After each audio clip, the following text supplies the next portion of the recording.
All right, Biracial in a Racial America, Rehearsal, Part 3.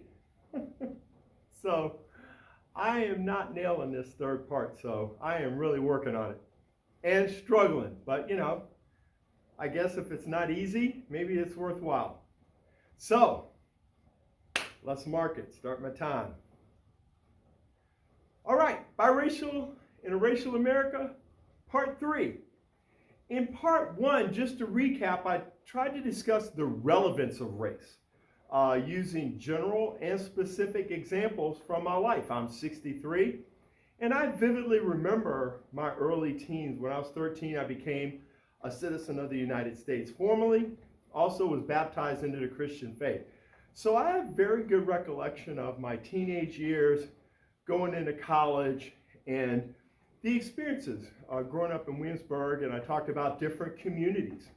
Growing up in the Army community, growing up in the Black community. Although I'm biracial, I do take liberties with the Black community because I learned a lot of my mannerisms and a lot of my upbringing was in a Black household and within the Black community. So please don't be offended if I sort of, try to not act Black, but I'll take liberties with Black culture because I feel like I'm a member of that culture in a lot of ways. And out of those communities, I had a certain experience. And I often they tried to put me in a bucket. They tried to put me in a category, they being society. And my homework for the listener and the viewer, if they're able to see the video of the first podcast, was don't put people in buckets. Try not to say that person's Black, that person's white, that person's Asian, that person's gay, that person's straight, that person's a bigot, and then writing them off or wanting to be a part of their life because of their classification. It shouldn't work either way. And in Part 2, I talked about examples of race relations all the way through my college years, which were very developmental for me, especially as far as my identity, because I no longer was immersed, like living in my home and daily being told by my parents what was right and what was wrong and being so influenced by other people. I actually wanted to be my own person. And so from my high school years through my college years, I really tried to strive to be me and the best version of me that I could be. And let me tell you, I often fell short, but that was my goal. And I talked about, some memories of college, like my first day in the state of Georgia. I literally walked around a Klan rally.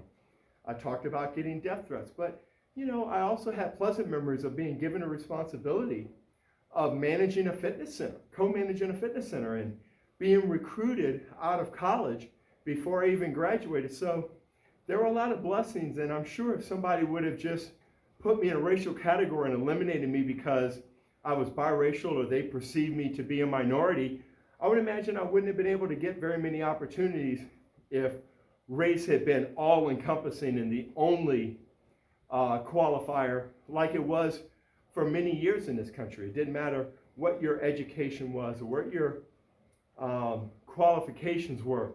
A lot of times you just couldn't get the gig or couldn't get the girl, or you were put in a certain segment of society where you were only going to go so far with employment or so far in life because of your race.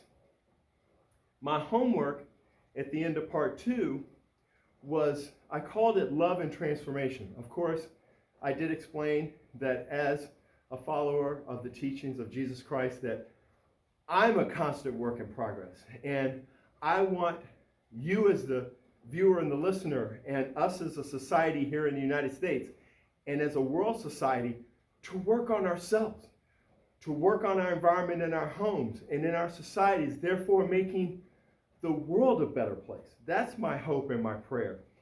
And I also want to let this be a living diary for my boys, to let them know, hey, I have a base of experiences through my parents. Even though my parents were in a biracial union, my mom had the experience of growing up white and growing up as a woman, but being, an educated woman and having an advanced degree and, being in corporate America where a lot of times she was the only woman in the room.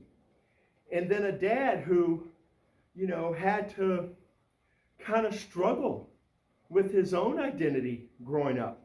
Even though he grew up in a town with very little crime and he didn't have to worry about life and death things, he did have to worry about how he was treated, and race was always an undercurrent in his entire life.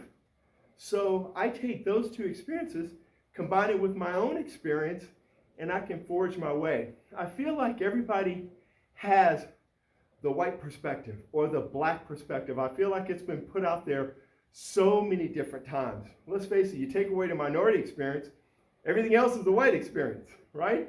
So there are so many things that diversity has brought to this country.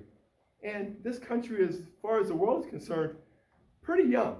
So I love the fact that we as a society are still working through this, okay?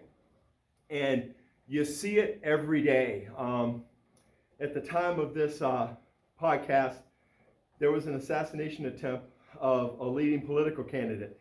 And one thing, growing up in a black household, when a horrific crime was committed, we always just sort of sat and under our breath prayed, please don't let him be black. Please don't let him.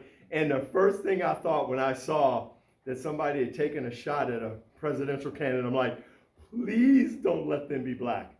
And because I just had that fear growing up, which, let's face it, is a form of racism, right? But come on, nobody wants that target on their back. After 9/11, if you're Arab American or you look like you fit the profile of the people that brought down those planes, let me tell you, you're going to get to know the TSA agents. Am I wrong about it? Come on, think about it. Think back, when the towers came down, okay? How things were for that population of people. So, again, I even am glad that the person who attempted this wasn't a registered Democrat, because they found out, at least in the preliminary findings, that this young man was a registered Republican. And I think that may even help take down the temperature. But, again, race, always an undercurrent. Identity is always an undercurrent, right? So are they Republican? Are they Democrat? Are they left? Are they right? So that's always a consideration. So part 3, I want to focus on the solution. That's why I call part 3 now. What we can do, the viewer, the listener, myself, the American society, the society of the world as a whole, what we can do to not only improve race relations among different religions, among different races, but what can we do to make this world a better place for our kids? And again, giving them a blueprint to make it a better place for themselves as they take charge of this little blue ball that we live on, okay? So I'd like to start with something from Romans 5. Again, I don't want to get too far away from my faith because, I'm not a deep thinker, okay? I'm a trainer. I'm a simple guy with a simple job, and I don't want you to listen to me because you think I'm some great intellect. What I do have, like go back to that Liam Neeson, scene from Taken, I do have a set of skills. My skills is I've been biracial my whole life. And I have 50 years of memories of race in this country and how I fit within that narrative that I think I can bring to the table to help the conversation move forward and to help the American experience move forward in a positive way. So Romans 5, you'll find, and we boast in the hope of the glory of God. Not only so, but we also glory in our sufferings, because we know that suffering produces perseverance, perseverance, character, and character, hope. Hope is why I'm doing this podcast series. Hope is why I preach at my boys every day. Hope is why I asked my wife to marry me, because I knew we'd be stronger together than separately. And I knew that God's not going to bless our union unless we do it the right way. And that's according to his word. So, moving forward, why did I want to do a podcast series? I want to do it because we, as a biracial population, are here. I used to love that, those marches, gay marches. We're queer, we're here. And, I don't have any catchy biracial, we're biracial, we're in your facial. No, see, I got nothing on that. But what I do have is stats. So in 1967, when the Supreme Court case upheld Loving versus State of Virginia, which made marriages like the one I'm in legal, and other states joined in. So now it was the law of the land that you could have a biracial marriage. And there were only about 3%, and I think at that time they only took male-female statistics. And in 1980, it a little more than doubled to 7%. By 2015, it had doubled again, 17%. And then the searches that I found for today, I found heterosexual and I found the gay and lesbian population. Gay and lesbian population around 31% diversity between races. Between male-female marriages, most of the statistics I found were around 20%. Some a little less, some a little more. But 20% of the population, and they don't have a story. You may be saying, well, Robert, Barack Obama was biracial and he was the biracial president. You guys have arrived. Really? Because most of the people I know in the black community say Barack Obama was the first black president. And a lot of times when you see him portrayed on the news or in stories, they go, our first black president, Barack Obama. You don't often hear the term biracial to describe him.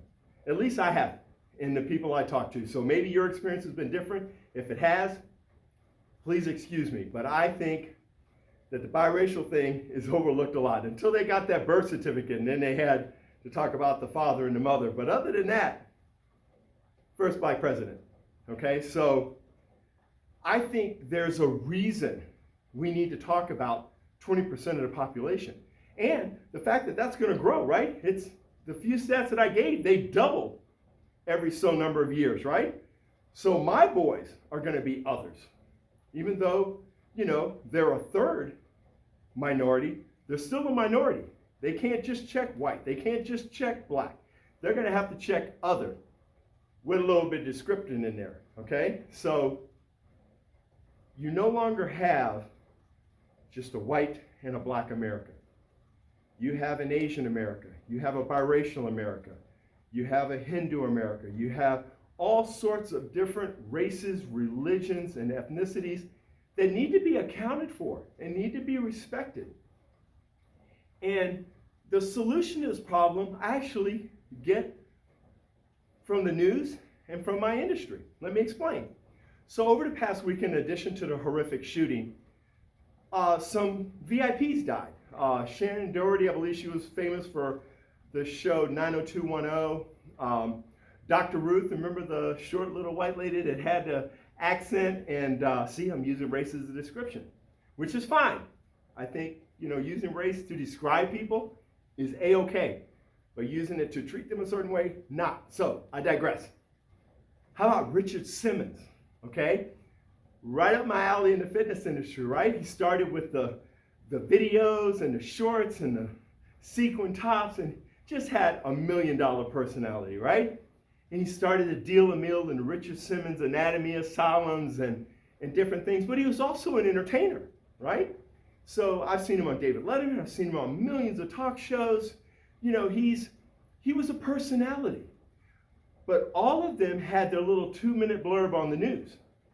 So Richard Simmons, they talked about his fitness background. They talked about how he signed his name so people could open up Richard Simmons Anatomy Asylums, and then his entertainment. And he had some struggles toward the end of his life. I don't really have the specifics on that, but there was times when people didn't know if he was alive or dead. They're like, where is Richard Simmons? So he had a very colorful, full life. And he got his 2 minutes, okay, on the news. And so did Dr. Ruth. I saw a little 2-minute blurb on her. So my solution is what I often do in the fitness industry. I love when I have new clients come in, I sit them in my office and I want to find out their fitness background, but I go, tell me a little bit about yourself, just about you. And you know, some are in the news industry, some are doctors, some are lawyers, some are, you know, moms, dads, construction, you know, nurse. And then of course I get their fitness history so I can help them through my profession. But I love learning about them. Just like when I go out for lunch, I often talk to the person that's serving me, and they may be a student, and it reminds me of when I worked, when I was in school, and I was managing the LaGrange Athletic Club and going to school full time. So I love giving people, let's call it their 2 minutes, right? It may take longer than 2 minutes, but finding out about them, giving them and listening to them and giving them their 2 minutes to describe themselves to me. When we invite couples to our home, if you were to ever visit our home, we want to know how you met. I love finding out how couples met. It's one of my favorite questions. I think in the last podcast, I even told you how my wife and I met in one of my aerobics classes. But that's one of my favorite questions. And it may be for you. It's a natural thing when you find couples and you want to know how they met. You ask, hey, how did you guys hook up? How did you get together? How did you meet? You know, did you try long distance? When did it get serious? When did you know she was the one or he was the one? I love questions like that.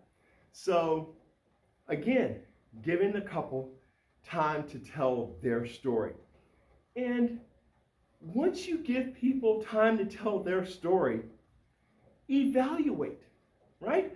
Not whether you'll treat them poorly or treat them a certain way, but sometimes people are in your life for a season. Sometimes they're in for a lifetime. I have the guy that was the best man at my wedding. We were great friends when I was single. And even after he got married, we were still good friends. But we've moved apart. And we don't see them that often. I still love, he and his wife are remarkable people. They've raised remarkable children. And I love his whole family.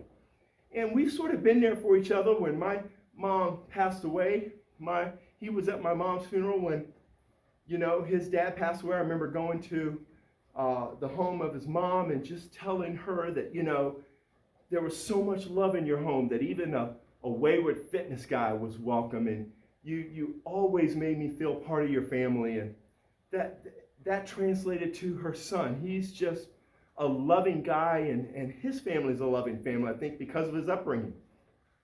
But they had a story. And just because I admired their story and admired them, it didn't mean I'm going to spend a lot of time with them. It just hasn't worked out that way over the last probably 10 or 15 years. But I still love them and still care for them. So when you get to meet someone and you give them their 2 minutes, don't think, well, we're going to be friends for life. It may not work out that way. And I think if you have to force it, it's not generic, and it's not the way it should be, in my opinion. I think there are certain people that God puts in your life. I talked about David Lockery giving me the opportunity of a fitness franchise when I was thinking about leaving the fitness industry. I go back even further to Jen Miller. When Jenny Miller was the aerobic director at a Gold's Gym I was at, and she was one of the creative developers for Step Reebok. And the fact that I was going to leave the fitness industry because it had become the fitness place, the meeting place of the 90s. I didn't want to be a part of that. But because of my involvement with Step, I stayed in the fitness industry and have been in it ever since. So I think there are certain people that are put in your path. And I love that about my life. I love that any moment a client may walk in, or now that I train virtually, can ring me up from anywhere. I train a client in Arizona. I've known her since she was single, and now she's got a son who's taller than her. She's married to a federal agent, and she's a remarkable gal. And I love the fact that I'm able to train her at a distance over the summer. Her and her son actually came to the studio and worked out here. Oh, it was just magical. I'm just a huge fan of hers and of her family. So there are things like that that may work out for dozens of years. And then, even though I love the other couple, we just maybe get together once or twice over a 10-year span. There are people that once you evaluate them, may fit in your life, may not. But here's where I think we can all improve, myself included. Not to treat them a certain way because they're in a category. Oh, because they're Hispanic, because they're Black, because they're Jewish, because they're this, because they're that. I'm going to treat them a certain way. I think that's a problem. I think that will drag this country down. I think it would drag you down as a person. Because, I used to tell my boys, if you have hate and you try to give it to somebody and they don't accept it, who has it? And they would say, well, you still have it because you haven't given it to anybody yet. That's right. You have to have the hate before you can give it to somebody else. And if they don't accept it, it's on you. So people that hate me, I just don't accept it. I just tell them to have a Coke and a smile and keep it moving. So they've got the hate with them because I haven't accepted it. So if we don't allow ourselves to hate, we don't have to worry about hanging on to hating all these groups. It just weighs you down. So once people tell you about themselves, accept it. Accept it and keep it moving. Will they be a part of my life? Well, that's up to you. If it's the type of friendship where you see each other and you have common interests and you go bowling every Thursday, or, I see my clients regularly and I'm able to become friends with many of my clients and I admire them. It's funny when I learn that a lot of my clients are, someone maybe Jewish. I don't have to be Jewish to appreciate the fact that someone's a remarkable person, and I learn about their religion. Their holidays are different than mine, and I try to, acknowledge their holidays and acknowledge them within that culture. It doesn't make me treat them differently. I just try to admire them even more, okay? Because I've learned something else about them, and gosh, I have clients of all different, races and religions, and sometimes finding out about them makes me kind of, more curious about them. Like, oh, tell me that about your faith, and how does that, when your kids come, you may be one faith and your kids go to a Catholic school. So how does that work? So I wasn't Catholic and I went to a Catholic school. I was Baptist. And sometimes people go, well, how did that work? And I'm happy to explain it to them. But folks, my point is, whether it be a waitress, whether it be someone that does contract work at your home, a coworker, my wife, like I said, is in corporate America, and, there may not be a lot of people her same faith, and there are definitely not a lot of people with her character. So she may not even have enough employees to watch her six. She's just got to lean on her faith, but she can be the example. She may be the only Christian in her workplace. And people go, you know what? I don't know about that Christianity, but I know about Renee Dalton, and she's a woman of integrity, and she's a hard worker, and she wants to accomplish things and do things. I'll hitch my career to that wagon. I don't care what she does on Sunday mornings. I like the way she rolls at the workplace. So let's do that. Give people their 2 minutes, accept it, and then evaluate. Will they be part of your life? And maybe it's somebody you don't like, and you still have to give them what I call the love of Jesus. I've seen this within my own home. My mother-in-law and my father-in-law divorced when my wife was a teenager. And yet, when my father-in-law had cancer for the second time, my mother-in-law allowed him to move into our basement space where my mother-in-law lives. And she didn't have him sleeping on a couch. He took her bed. She was the last one he saw in hospice.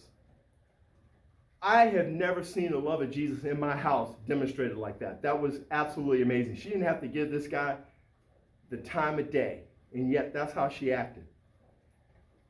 And there are people that I don't like. I grew up I think I talked in the last podcast about my sister that I grew up with. We were adopted from the same orphanage, and just one of the most mean people I've ever met.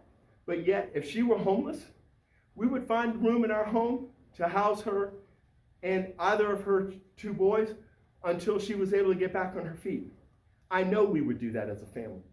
Although, I'm sure my wife would have to coax me a little bit. But anyway, I digress. My point is, you give people their 2 minutes, you evaluate, and then you keep it moving. Again, it's about self-improvement, right? So if I treat my sister with the love of Jesus, that says more about me than it does about her. She can still hate me. She's not going to change who she is. At least she hasn't in my lifetime. But, I can keep it moving in a positive light. That's my final homework assignment to you, is to give the people you meet in your life their 2 minutes. Accept it, whatever their status is, whatever their race is, whatever their sexual orientation is. Accept it. Decide, hey, if this is not my cup of tea, maybe I don't spend a lot of time with this person, okay? Maybe their situation is not something I want. Maybe I can help them. Maybe they're an addict. Of course, I'm going to assume you're not an addict. Maybe you want to help get them help. And you make a couple of attempts to get them in rehab. Maybe it doesn't stick. Well, at that point, maybe you're like, you know what? This ain't my rodeo. This ain't my clown. I'm out. Okay? I don't know if that's an expression, rodeo and clown. But anyway, you get my point. My point is, maybe you don't try to help, or maybe you help and it doesn't stick. You can keep it rolling in a positive way. I find myself struggling with homelessness. There are homeless people around my studio. And I know sometimes it's just on my heart to get involved. I saw a guy literally laying by the side of the road, and I just can't drive by. And, got him something to eat, got him up, say, hey, do you need to go to the shelter? No, I know where the shelter is. Just gave him a 20 spot. Hey, this will get you a couple of more meals. You don't want me to take you to the shelter, but you know where it is. So, hey, buddy, don't lay on the side of the road. Then it becomes a criminal matter, right? You can't just, lay on the side of the road and expect people not to stop. But he has some issues. And I haven't seen him. I know he resides somewhere in the woods around my studio, but he's one of those guys that I just couldn't pass it by. I pass homeless people all the time. Sometimes I help financially. Sometimes I just sit and talk and, maybe give them a 20 spot and go, hey, what's going on with you? And sometimes they're receptive. Sometimes they're like, look, you can give me money or not? And I give them money and I keep it moving. Some people may evaluate, hey, maybe you shouldn't do that. Maybe you shouldn't give them money. But again, my 2 minutes, my evaluation, my decision. If I don't think it's hurting them, I'm going to keep it moving in a positive direction. So, and again, why are we doing this? My youngest son, sees a homeless person laying in a parking lot of a Kroger. Comes home, starts packing a sleeping bag and food. I'm like, what are you doing? He goes, I saw this woman. She's laying in a parking lot at Kroger. So we both get in the car and go to attempt to help this woman because I didn't want him, there are a lot of ways, and this is an older woman. I'm not worried about his physical safety, but you just never know what the situation. She could, wake up, be alarmed, and, think she's being attacked or something. But, we tried to move that situation forward for that lady and get her some resources. But the main thing is, folks, if we all take it upon ourselves to let somebody have 2 minutes, to give them 2 minutes. If you can, you don't have to give them money. Give people your time. Hey, how are you doing? I know you just brought me my breakfast. How are you doing? If you're not too busy, I know you haven't been working here long. Oh, you're a student. Outstanding. What are you studying? Okay? It doesn't cost anything to be nice. It's free. And just think about it. Every customer that waiter or waitress has. Just think about every time you go to a doctor's appointment. Maybe they had to move you. Well, that's not the fault of the person who's taking you as a patient. It could be a system's down or some other reason. So let's not be mean to that person. Let's go, hey, what's your 2 minutes? How long you been at this clinic? I mean, obviously we got some time to kill. Okay, and again, if she's not working with another patient, hey, you doing okay? I know this is backing you up and I know a lot of people are being negative. How you doing? How can I help as a customer? So again, give people 2 minutes, take it in, evaluate it in a positive direction. And I know this is biracial and racial America. How does this fit the narrative? I'm biracial. I'm an other. I want to reach out to other people, to different people. I want their 2 minutes.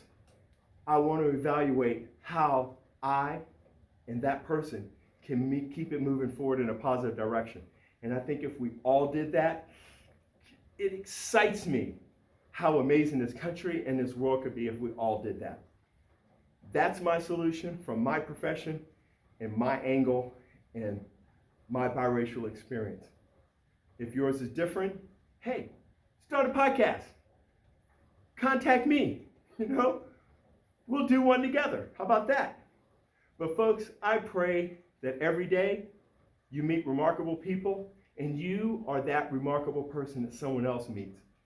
You give them the 2 minutes and you keep moving it forward in a positive direction. God bless you, and I'll see you on the next series. That's a wrap. 31 minutes, 20 seconds. A little wordy, but I like it.